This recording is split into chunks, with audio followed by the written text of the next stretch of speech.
दे सेंग्राफोर दे इदिनो माव दे बेरायहैनानै दासो आइया खरायबावबाय रा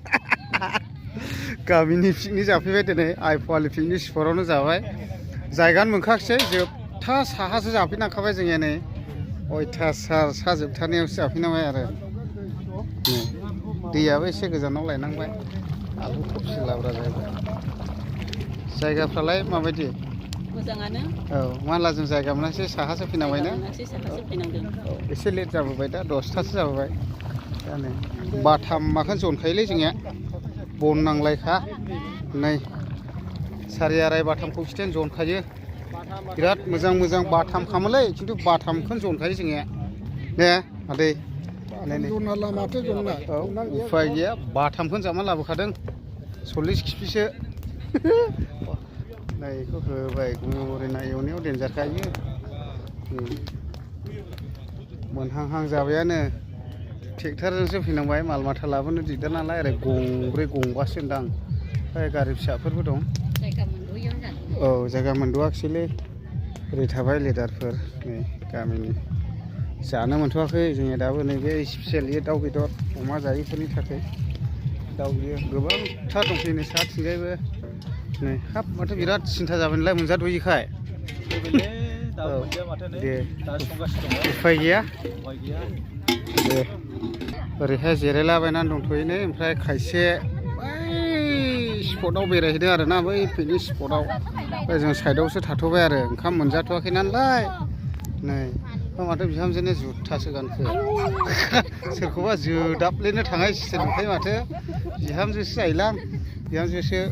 ओमफ्राय बिसोरनो नै सिन्थानो लाजाले ओंखाम मोनजाद'यैनि नै मा जादों नै ओरैहाय फुरा पिकनिक जागासिनो पार्टि बैसेखा आरोखि बैग्रिबारिया जों 2 किल'मिटारसो गोजान साहा फैनांखाबाय जायगा मोनैयानो दामख्रावग्राखौ लाबोदोंमोन ओमफ्राय बाबायलै दामनोनो हाइ गोजा लाबोबाय ल'खौ लागाखिसै नै स्टेबलाइजारफ्रा बेयावनो दंलाबायबाय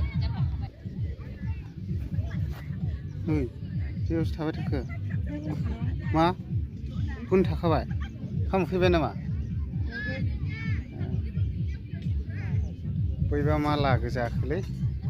आरामसे बेदरखौ हायजेनबाय नै प्लेटआवहाय दा जाहोजेनबाय आरोखि अमा बेदर ओइजों दाउ थाबाय बिदिल' मोननैल' आइटेम खालामदों अमाजों दाउजोंल' जाग्राफ्रा जाजेनबाय आरो दिनैहाय निउ इयारनि नामावहाय आरोखि माथो नोंसिनि मोनजाजेनबाय औ दे जादो दे नै बेनो ओंखाम मोनजायैनिनो बेदर मोनथ'यैनिनो रागा जोंखादों सिस्टेमा दा सिगां जाबावखायो नै फुरा जादलाबाय आरो गामिनि नालाय इन्ट्रेस्ट गामिनिजों फैबाय ओमफ्राय उनावहाय स्पेसियेल जाबावगोन जों आलादा माने बे गामिनिखौ आरो गामिनिजोंबो जानांगौ जायो नालाय औ जावबायसो माइरं दे नै निज्रानि मोनजाजेनाखौ दे फेमिलि ज' आरो दिनैहाय जोंनिया दा बिहामजोफोरनिलाय मोनजाखो दे फुरा माथो खाफाल हमनानै थाजोबखो सेसखासै संसारा नै जेबो जानोसै ओंखाम उखैना रावां गोदोरलायखानाय जाखानोसै नै माथो जानाय दाउ बयलारसो नै आं ओंखाम मोजांसो जायो फान्थाव बाथोन दे नै बिदि आरो